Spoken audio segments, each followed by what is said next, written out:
तो pair of linear equation में मैंने सभी को पिछली क्लास में एलिमिनेशन मेथड की स्टार्टिंग करवाई थी और सब्स्टिट्यूशन समझाया था। आज मैं उसी को लेके कुछ क्वेश्चंस डिस्कस करूँगा यहाँ पे। सबसे पहले एक्सरसाइज 3.2 क्वेश्चन नंबर 5। इसमें क्या दिया गया? इस क्वेश्चन में हमसे कहा गया है कि half the perimeter of a rectangular garden is 36 meter and length is 4 meter more than its breadth या its width। तो हमसे कहा गया find the length and breadth या जो भी हमें बोला गया चौड़ाई। हमारे पास एक रेक्टेंगुलर गार्डन है। इस रेक्टेंगुलर गार्डन में इसकी लेंथ भी होगी और इसकी ब्रेथ भी होगी, हाँ है ना। इन्होंने हमसे कहा कि पेरीमीटर का हाफ मुझे कितना दिया हुआ है 36, हाँ है ना। तो पेरीमीटर का हाफ 36 है तो 2 इधर डिवाइड में इधर क्या हो जाएगा, मल्टीप्लाई, ऐसे कर लो। वरना पेरीमीटर ऑफ रेक्टेंगल कितना होता है? रेक्टेंगल का पेरीमीटर होता है 2 ब्रैकेट में L प्लस B। रेक्टेंगल का पेरीमीटर यही होता है ना, क्या होता है 2 ब्रैकेट में L प्लस B। ये 2 से 2 कट गया तो मुझे क्या मिला, L plus B is equal to 36, हाँ है ना। फिर हमें स्टेटमेंट दी गई है क्या कि if length is 4 metre more than its breadth. इसका मतलब क्या है? ध्यान सुनना मेरी बात।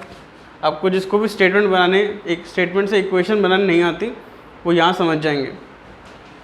लेंथ मतलब L होता है, हाँ है ना। यहाँ पे एज मतलब आप मान के चलो क्या होगा, इक्वल्स टू। एज मतलब क्या होगा, इक्वल्स टू 4 मीटर मोर।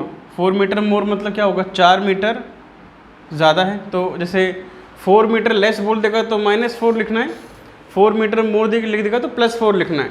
अच्छा, 4 मीटर किस में ज़्यादा है? ब्रेथ में। तो लेंथ की वैल्यू किसके बराबर आ गई? लेंथ की वैल्यू बराबर आ चुकी है B + 4 के। यानी कि हमारे पास जो L + B is equal to 36 दिया हुआ था, मैं उधर L की जगह क्या पुट कर सकता हूँ, B + 4। मतलब जहाँ L लिखा है उसकी जगह क्या पुट कर सकता हूँ, B + 4 + B is equal to 36, हाँ है ना। तो यहाँ से B + B कितने B, 2B + 4 is equal to 36। ये +4 इधर आकर क्या हो जाएगा, -4। तो 36 - 4 is equal to 2B is equal to 32। तो यहाँ से B इज इक्वल टू क्या आएगा, 32/2। यानी कि B इज इक्वल टू कितना आ जाएगा, 16। यानी कि जो मेरी ब्रेथ है वो कितनी है, 16 है। अगर ब्रेथ 16 है तो लेंथ क्या था, ब्रेथ से 4 ज़्यादा, यानी कि 16 + 4। तो मेरी ब्रेथ यहाँ पे लेंथ कितनी आ जाएगी रेक्टेंगल की, 20। तो ब्रेथ कितनी आई है मेरी, 16, और लेंथ कितनी आई है, 20। क्लियर है बात यहाँ तक सभी को? इसके बाद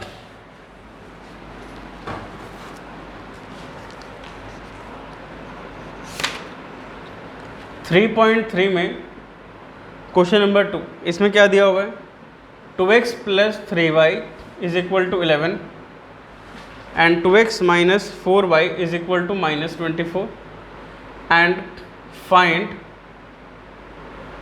y is equal to mx + 3।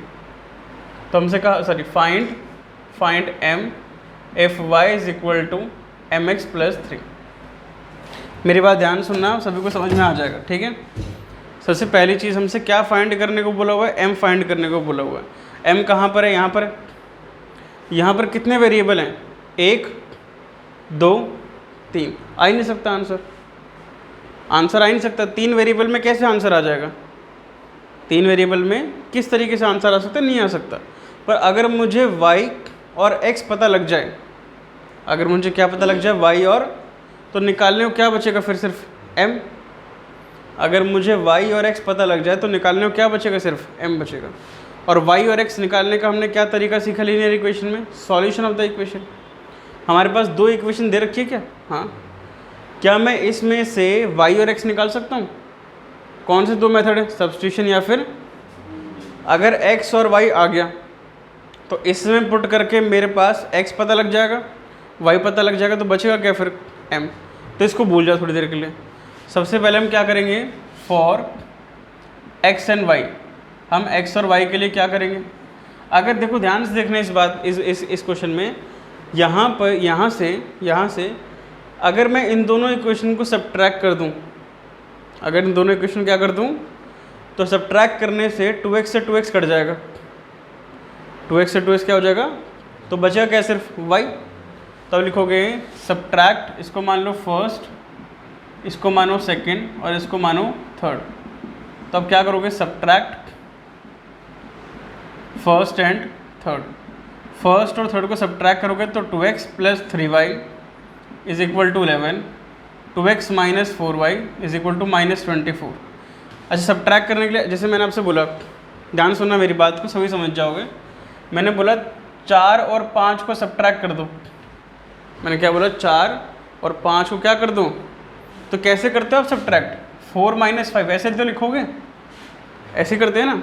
तो आपने कैसे सब्ट्रैक्ट किया, आपने दूसरे वाले नंबर का साइन चेंज कर दिया, प्लस 5 था ना वो, उसको कैसे लिख दिया, सब्ट्रैक्ट करने के लिए क्या करते हैं, नेक्स्ट टर्म का साइन चेंज कर देते हैं। ऐसे ही मैंने आपसे बोला भाई 8 और 7 को सब्ट्रैक्ट कर दो, तो अब क्या लिखोगे, माइनस। आपने 7 जो प्लस का था उस प्लस को क्या कर दिया, तो सब्ट्रैक्ट करने के लिए हमें साइन क्या करने पड़ते हैं, चेंज। अगर मैं इन दोनों इक्वेशन को सब्ट्रैक्ट करना चाहता हूँ, बेटा ध्यान दिया, इन दोनों इक्वेशन क्या करना चाहता हूँ, सब्ट्रैक्ट, तो साइन में क्या कर दूंगा, चेंज। ये नेगेटिव 24 है तो कैसे बन जाएगा, ये नेगेटिव 4y है तो कैसे बन जाएगा, ये पॉजिटिव 2x है तो क्या बन जाएगा। अब मुझे ये बीच वाले साइन फॉलो नहीं करने, अब मुझे कौन से फॉलो करने हैं, नीचे वाले, क्योंकि मैं साइन को चेंज कर चुका हूँ, हाँ या ना।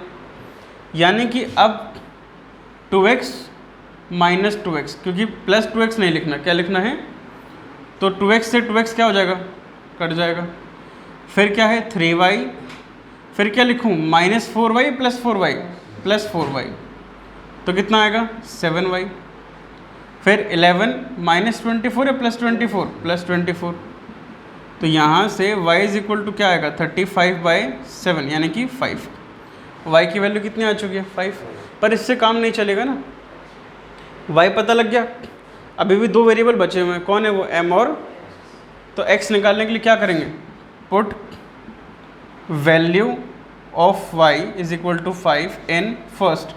आपकी इच्छा है, आप चाहे फर्स्ट में रख लो चाहे सेकंड में रख लो, तो यानी कि 2x plus 3y is equal to 11। फिर क्या करेंगे 2x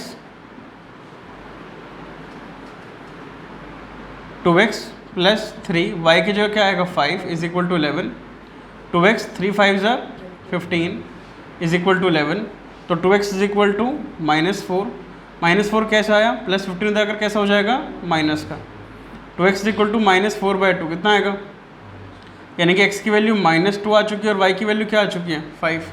क्या क्या पता लग चुका है मुझे x पता लग गया और y पता लग गया।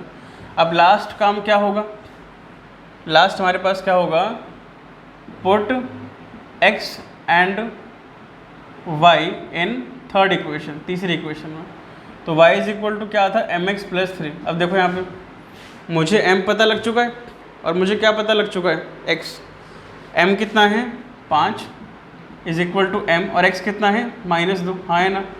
ये +3 इधर अगर क्या हो जाएगा, तो 5 - 3 इज इक्वल टू क्या आएगा -2m, हाँ है ना। 5 - 3 करूँगा तो कितना आएगा 2, ये -2 इधर क्या है m के साथ मल्टीप्लाई में, तो इधर अगर क्या हो जाएगा फिर, तो 2/-2, तो कितना आंसर आएगा, तो m कितना हो जाएगा -1। आई बात समझ में आने तक सभी को मैं दोबारा समझाता हूँ। हमें एक इक्वेशन दी थी y इज इक्वल टू क्या mx प्लस 3, क्या इक्वेशन दी थी y is equal to mx plus 3, हमसे कहा m निकाल लो, क्या निकाल लो पर हमारे पास कितने वेरिएबल हैं? 3। कौन कौन है? y, m और x। नहीं निकल सकता आंसर। तो इसके लिए मुझे क्या पता होने चाहिए? y और x के लिए मुझे 2 इक्वेशन उसने दे रखी है, तो इन दोनों को मैंने क्या किया? सबट्रैक्ट कर दिया, जिससे मेरे पास y आ गया। y आ गया तो क्या आ जाएगा? x और y दोनों मिल गए।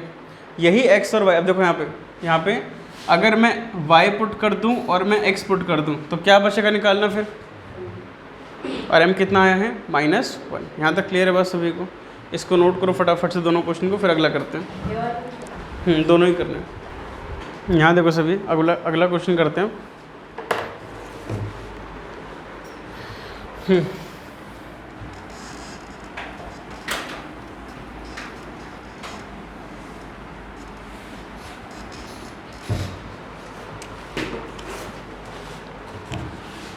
अच्छा, मान लेते हैं हमें एक इक्वेशन दी गई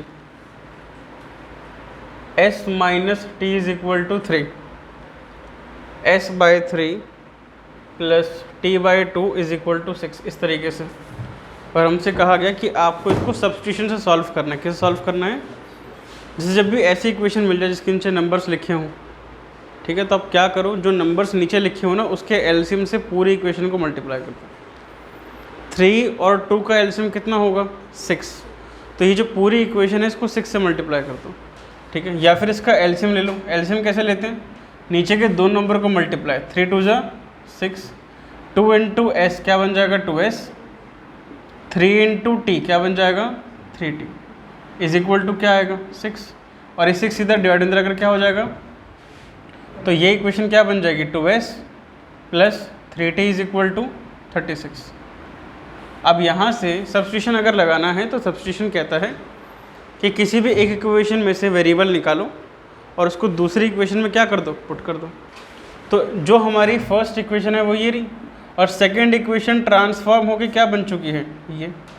तो मेरे को फर्स्ट इक्वेशन आसान लग रही है, तो फ्रॉम फर्स्ट क्या है? s minus T is equal to 3। मैं यहाँ से s की वैल्यू निकाल लेता हूँ, तो क्या आएगी? 3 plus T.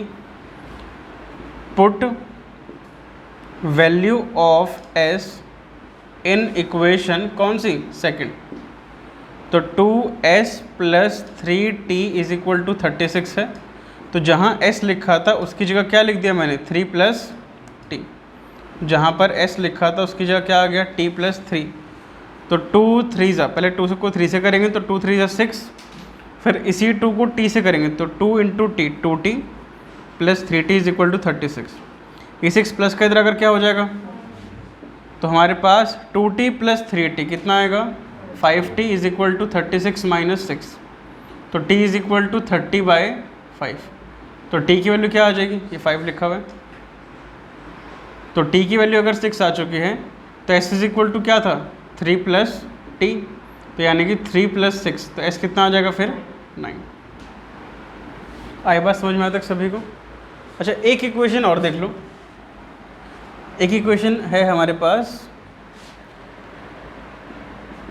3x minus Y is equal to 3, और एक है 9x minus 3y is equal to 9। इस तरीके से बोलेगा इसमें से x और y निकाल लो। क्या करो इसमें से? तो मेरे भाई यहाँ पर x और y निकल ही नहीं पाएंगे। क्यों नहीं निकल पाएंगे वो भी देखना अभी, ठीक है? क्यों नहीं निकल पाएंगे उसका कारण मिलेगा अभी। हमें जो फर्स्ट इक्वेशन है इसको फर्स्ट मानेंगे और इसको क्या मानेंगे? सेकंड। तो फ्रॉम फर्स्ट मैं काम करता हूँ, मैं y की वैल्यू निकाल लेता हूँ या किसी की भी निकाल लेता हूँ जो मुझे पसंद आ रही है। मैं -y को उधर भेज दूँ तो क्या हो जाएगा? 3x is equal to 3 plus Y, हाँ है ना? तो x इज इक्वल टू क्या हो जाएगा? 3 प्लस वाई डिवाइड बाई 3। तो क्या बोलोगे? पुट वैल्यू ऑफ x कहाँ पुट करोगे? n। भाई फर्स्ट में से तो निकाला है तो फर्स्ट में दोबारा चला जाऊँ। जब फर्स्ट में से कोई वैल्यू निकाली है तो उसी में दोबारा चला जाऊँ क्या? नहीं, कहाँ जाना पड़ेगा? सेकंड में। तो n सेकंड इक्वेशन क्या है? 9x minus 3y is equal to 9। तो यहाँ x की जगह पुट कर दो। x की क्या है? 3 plus Y divide by 3 minus 3y is equal to 9। ये 3 1 जा 3 3 जा, तो 3 into 3 plus Y minus 3y is equal to 9। अच्छा 3 3 ज़ा 9, 3 इंटू वाई क्या बन जाएगा 3y minus 3y is equal to 9। यहाँ तो 3y से 3y कट गया, क्या आ गया 9 इज इक्वल टू 9। यहाँ तो वेरिएबल बचा ही नहीं। सोच के देखो ना, जब यहाँ पर y नहीं आ रहा तो क्या x आ पाएगा फिर? तो मैंने आपको शायद बताई थी ये बात, क्या बताया था कि when जब कभी भी LHS इज इक्वल टू क्या आ जाए और इक्वेशन में से वेरिएबल कट जाए, तो ऐसी इक्वेशन कौन सी होती है? कोइंसिडेंट। कौन सी होती है? यानी कि यहाँ पे ये जो दोनों इक्वेशंस है ना, ये दोनों इक्वेशंस एक के ऊपर एक बन रही हैं। दोनों इक्वेशन कैसी बन रही हैं? तो यहाँ पर जो है x और y की इनफाइनाइट वैल्यूज़ हैं। कितनी वैल्यूज़ हैं? अब इनफाइनाइट हैं तो निकाल तो नहीं सकते इनफाइनाइट, इसलिए तो यहाँ पे आप क्या बोलोगे? ये वाला नोट कर लिया सबने? 2-3 लाइन यहाँ तक कर लिए? 2 लाइन नोट तो करी होगी। ये 2 लाइन नोट करिए, तो ही मिटा रहा हूँ मैं यहाँ से। मैं यहाँ लिख रहा हूँ, क्या लिख रहा हूँ मैं यहाँ पे? मैं यहाँ ये लिख रहा हूँ कि equation 1 and 2 are coincident line. कैसी हैं ये? कोइंसिडेंट लाइन्स हैं। So there exist infinitely many values of x, y। यहाँ पर ये कोइंसिडेंट लाइंस हैं, एक के ऊपर एक बन रही हैं। अब एक के ऊपर एक ऐसे बन रही होंगी तो ऐसे कितने पॉइंट आएंगे यहाँ पे? 1 2 3 4 ऐसे करते करते कितने हैं? इनफाइनाइट हैं। कितने हैं? तो यहाँ पे इनफाइनाइट पॉइंट्स हैं x और y के, तो हम उनको निकाल नहीं सकते। तो इसलिए हमने बोल दिया कि भाई इक्वेशन तो सही है, दोनों इक्वेशन दोनों सही हैं। यहाँ पे x और y एग्जिस्ट करते हैं, यहाँ पर x और y एग्जिस्ट करते हैं, पर वो बहुत ही ज़्यादा क्वांटिटी में हैं और वो निकल नहीं सकते। आई बात समझ में? यहाँ तक क्लियर है बात सभी को? तो दो इक्वेशन, और वैसे भी देख के पता लग ही जाएगा आपको भाई, इसका रेशो 1/3, इन दोनों का रेशो 1/3, इन दोनों का रेशो भी। जब a1/a2 इज इक्वल टू क्या हो? b1/b2 is equal to. तो ऐसी लाइन इन्फाइनेटली मैनी सॉल्यूशंस की होती है। ठीक है, ये नोट करो और वो नोट करो, फिर फटाफट से अगला क्वेश्चन करते हैं। नेक्स्ट, अभी हमने कौन सी मेथड अपनाए? अभी 2-3 क्वेश्चन में सब्स्टिट्यूशन है ना। अब हम एलिमिनेशन ट्राई कर लेते हैं। ध्यान देना यहाँ पे,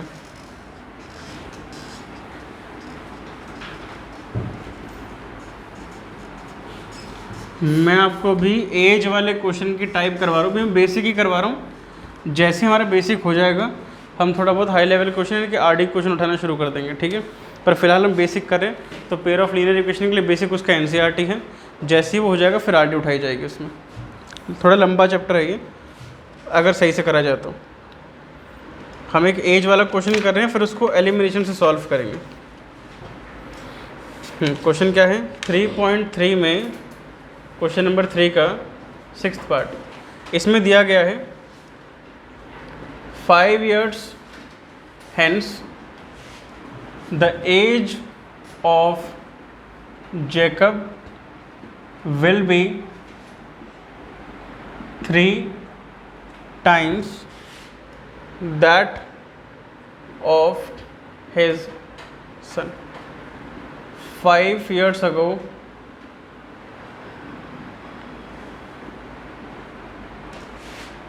Jacob's age was 7 times that of his son।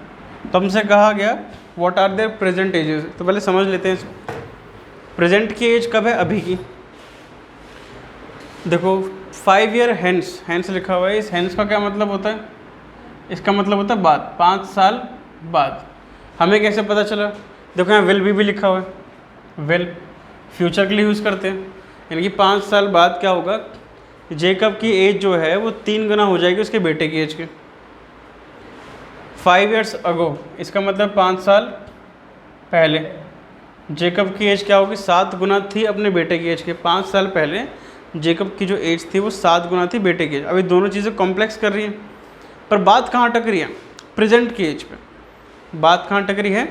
तो पहले प्रेजेंट की एज लिखी जाएगी। Let the present age of Jacob be X years old and present age of his son कितनी मानेंगे? Y years old। अब ध्यान देना, यहाँ पे दो केस दिए हुए हैं, एक फ्यूचर का केस है और एक पास्ट का है। तो पहले केस 1, इसमें दिया गया है 5 years hence the age of Jacob will be 3 times that of his son। जैसे कि मैंने आपको थोड़ी देर पहले समझाया था कि इज मतलब क्या होता है? Equals to. क्या बताया था? इज मतलब क्या होता है? तो जो कर रहे हैं वही करेंगे। 5 साल बाद Jacob, the age of Jacob, अभी जेकब की एज कितनी है? एक्स। अभी प्रेजेंट में एज कितनी है? एक्स। अच्छा, 5 साल बाद जो है, जैसे अभी आपकी एज मान लो 15 साल है, तो 5 साल बाद कितनी हो जाएगी फिर? 20। कैसे पता चला? 5 साल जोड़ के। तो जेकब भी तो 5 साल बड़ा हो जाएगा। अगर अभी की एज जो है जेकब की एक्स है, तो 5 साल बाद क्या होगी फिर? एक्स प्लस 5, हाँ है ना? ये 5 साल बड़ा हो जाएगा ना ये। अच्छा, विल बी, यहाँ पे जो बी है इसका मतलब क्या होगा? Equals to. इसका मतलब क्या होगा? Equals to. ये इक्वल्स टू आ गया। 3 टाइम्स मतलब 3 गुना। 3 गुना किसकी एज के? बेटे। अब देखो, अगर पिता की एज 5 साल बड़ी है तो बेटा भी तो 5 साल बड़ा हो जाएगा, या नहीं होगा? अगर मान लेते हैं कि पिता की एज मान लेते हैं 25 साल है, तो 5 साल बाद कितनी हो जाएगी? 30। तो बेटे की एज में भी तो 5 साल बढ़ेंगे, या नहीं बढ़ेंगे? बेटे की एज अभी कितनी थी उसकी एज? y, और 5 साल बाद क्या हो जाएगी फिर? y प्लस, दोबारा समझते हैं। कह रहे 5 साल बाद जेकब की एज जो है 3 गुना होगी बेटे की एज के। 5 साल बाद, तो 5 साल बाद में जेकब की एज 5 साल बड़ी होगी और बेटे की एज भी। इसको हटा दे थोड़ी देर के लिए। क्या बोला गया? जेकब की एज 5 साल ज़्यादा है, 5 साल बाद की बात कर रहे हैं, और बेटे की एज 5 साल ज़्यादा है। कह रहा है कि जेकब की एज बेटे की एज कितने गुना है? 3 गुना, हाँ है ना? तो यहाँ से x प्लस 5, 3 इंटू वाई क्या बन जाएगा? 3y प्लस 3 5 जा 3y को इधर ले आओ, 5 को इधर भेज दो, तो x minus 3y is equal to 15 minus 5। तो यहाँ से क्या आएगा? x minus 3y is equal to कितना आ जाएगा? 10। तो पहली इक्वेशन बन गई मेरी यहाँ से। मैंने अभी कौन सा केस सॉल्व किया है? First case. अब कौन सा किया जाएगा? सेकंड। तो केस 2। केस 2 में क्या बोला गया? 5 years ago Jacob's age was 7 times that of his son। ज़रा ध्यान देना, 5 years ago मतलब 5 साल पहले। अभी आपकी एज 20 साल है, तो 5 साल बाद 5 साल पहले कितनी होगी फिर? माइनस करना पड़ेगा इसमें। एगो में क्या करना पड़ेगा? माइनस करना। अभी जेकब की एज कितनी है? x। तो 5 साल पहले कितनी होगी फिर? x minus 5। अभी उसके बेटे की एज कितनी है? y। तो 5 साल पहले कितनी होगी फिर? y माइनस 5, है ना? होगी नहीं होगी? पर वो कह रहा है कि जेकब की एज वॉज आ गया। वॉज मतलब भी क्या होता है? Equals to. जैसे मैंने आपको बताया कि एज मतलब क्या होता है? इक्वल टू होता है। बी मतलब क्या होता है? इक्वल टू होता है। वैसे वॉज मतलब भी क्या होगा? Equals to. कितने गुना है? 7 टाइम्स, हाँ है ना? तो यहाँ से क्या आएगा फिर? x minus 5 is equal to 7y minus 7 5 ज़ा 35। 7y को इधर ले आओ, 5 को इधर भेज दो, तो x minus 7y minus 35 plus y। क्यों? क्योंकि माइनस 5 इधर अगर कैसा हो जाएगा? प्लस का, और माइनस 35 तो यहीं पे था। तो x minus 7y is equal to कितना आ जाएगा? माइनस 30। ये सेकंड इक्वेशन आ गई। क्या मुझे सेकंड और फर्स्ट मिल चुकी है? एलिमिनेशन से सॉल्व करेंगे। एलिमिनेशन मेथड ये कहता है कि आप एक काम करो, एक वेरिएबल को एलिमिनेट कर दो। उस वेरिएबल को एलिमिनेट करने के लिए उसका कोएफिशिएंट सेम होना चाहिए। क्या यहाँ पर y का कोएफिशिएंट सेम है? ज़रा देखना, यहाँ y का कोएफिशिएंट क्या है? -3, यहाँ कितना है? -7, तो y तो एलिमिनेट नहीं हो सकता। यहाँ x का कोएफिशिएंट कुछ नहीं लिखा तो क्या मानते हैं? 1, यहाँ कुछ नहीं लिखा तो क्या मानते हैं? 1। तो क्या x एलिमिनेट हो सकता है? एलिमिनेट करने के लिए क्या करते हैं? दिमाग लगाओ ज़रा, किसी भी चीज़ को क्या करते हैं? सब्ट्रैक्ट। भाई अगर किसी चीज़ को घटाना है, हटाना है, तो क्या करोगे? उसको सब्ट्रैक्ट ही तो करोगे। तो क्या करेंगे फिर यहाँ पे? Subtract first and second. कोई भी इक्वेशन लिख लो, ऊपर कुछ फ़र्क नहीं पड़ेगा।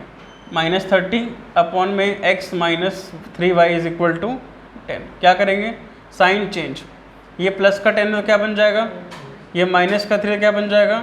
और ये प्लस x है तो क्या बन जाएगा? अब बीच वाला साइन फॉलो, तो x - x कट जाएगा, फिर क्या आएगा? -7y + 3y, तो कितना आएगा? माइनस इज इक्वल टू -30 - 10, तो कितना बन जाएगा? माइनस से माइनस कट गया, तो y इज इक्वल टू 40/4, कितना आ जाएगा? y कौन था? उसकी बेटे की एज, हाँ है ना?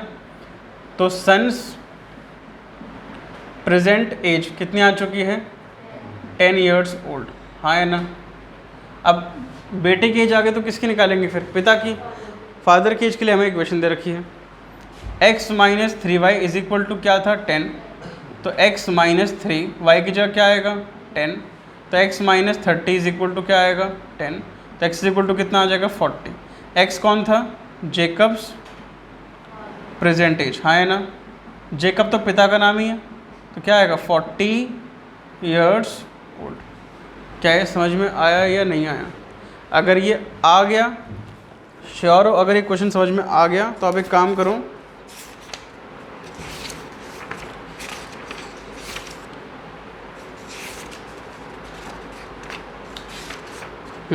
अगर ये समझ में आ गया तो 3.4 में क्वेश्चन नंबर 2 का सेकंड ट्राई कर लो, सेकंड पार्ट, अगर ये समझ में आ गया तो ठीक है।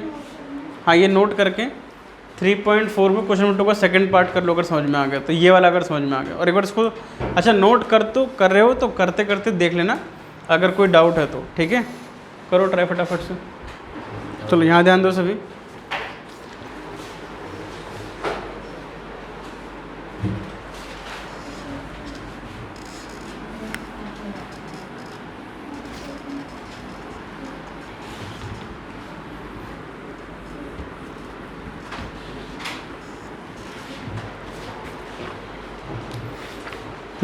क्या दिया था मैंने? 3.4 का ना, 3.4 में क्वेश्चन नंबर 2 का सेकंड पार्ट कह रहा है 5 years अगो। तो मैं डायरेक्ट क्वेश्चन पे जाता हूँ। लेट 3.4 में क्वेश्चन नंबर 2 का second part, let Noori's present age, Noori की अभी की एज को मान लेते हैं be x years old, and Sonu's present age be y years old. ठीक है। अब फर्स्ट केस, केस 1 में क्या बोला गया? 5 years ago Noori was twice as old as Sonu, thrice, sorry. अच्छा, ट्वाइस मतलब 2 गुना, तो थ्राइस मतलब 3 गुना। अच्छा, 5 years ago, अभी नूरी की एज कितनी है? x, 5 साल पहले x - 5। सोनू की अभी की एज कितनी है? y, और 5 साल पहले y - 5। वॉज मतलब क्या बताया था मैंने? Equal to. वॉज मतलब क्या होता है? इक्वल्स टू रहता है, हाँ है ना? थ्राइस है, थ्राइस मतलब कितना गुना? तो क्या आएगा? x - 5 is equal to 3y, and 3 5 ज़ा 15, तो यहाँ से 3y इधर, 5 इधर, तो x - 3y is equal to -15 + 5, तो x - 3y is equal to कितना आएगा? -10। ये कौन सी इक्वेशन बन गई? First equation. फिर केस 2 सॉल्व करेंगे। केस 2 में क्या बोला गया? 10 years later, 10 years later, Noori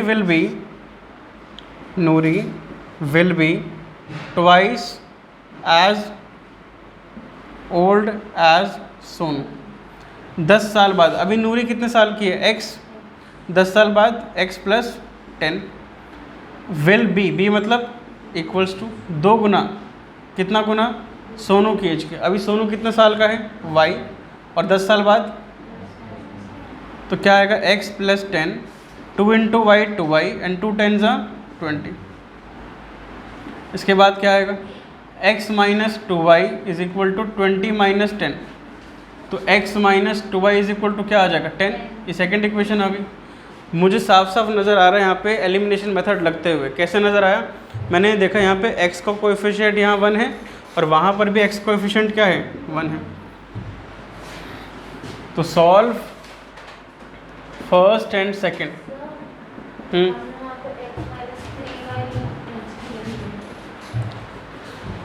x minus 3y is equal to minus 10, x minus 2y is equal to 10, तो क्या आएगा, minus plus minus, sign change कर दिया।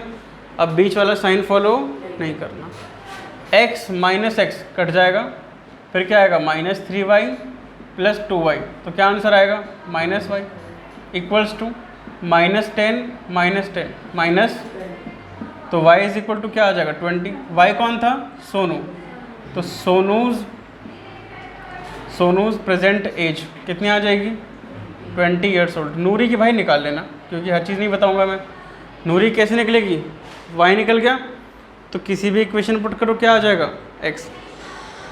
चलो बता देता हूँ, x minus 3y is equal to minus 10, y की जगह क्या आएगा, 20 minus 10, x minus 60 is equal to minus 10, x is equal to minus 10 plus 60, तो x कितना आ जाएगा, 50। और x कौन था, x था नूरी की एज। नोट करो से फटाफट से इसमें।